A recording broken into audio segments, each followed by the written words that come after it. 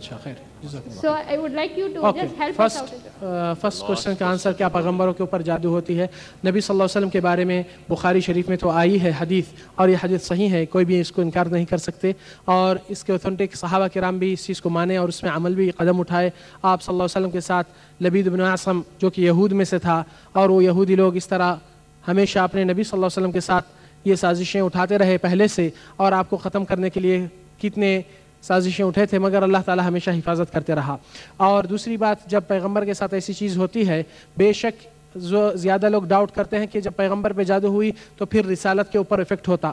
یہ چیز اس سے الگ ہے. اللہ سبحانہ وتعالیٰ کا مقصد یہاں اور حکمت اور وزڈم اس کی ادھر کھل کے آتی ہے کہ نبی صلی اللہ علیہ وسلم کے ساتھ جو جادو ہوئی ہے اس کا کوئی ایفیکٹ رسالت پہ نہیں ہے, کیونکہ اللہ سبحانہ وتعالیٰ قرآن میں فرماتے ہیں وَاللَّهُ يَعْصِمُكَ مِنَ النَّاسِ, اور اللہ تعالیٰ آپ کو یہ پیغام پہنچانے کے حد تک آپ کی حفاظت کریں گے, اور اس پیغام کی حفاظت اللہ تعالیٰ کرنے کا انتظام لے چکا ہے. دوسری چیز, آپ صلی اللہ علیہ وسلم کے ساتھ جب یہ چیز ہوئی, امت کے لیے ایک تعلیم ہوتی ہے کہ آپ کے ساتھ جادو ہوا تو کیا علاج کرنا ہے, نبی صلی اللہ علیہ وسلم کیا اقدام کرے. عائشہ کہتے ہیں جی اللہ کے رسول صلی اللہ علیہ وسلم کو جب اس طرح حالت ہو گئی تھی کہ ان کو محسوس ہو رہا تھا کوئی چیز کرے مگر وہ نہیں کرے تھے, تو آپ صلی اللہ علیہ وسلم اس رات میرے پاس تھے.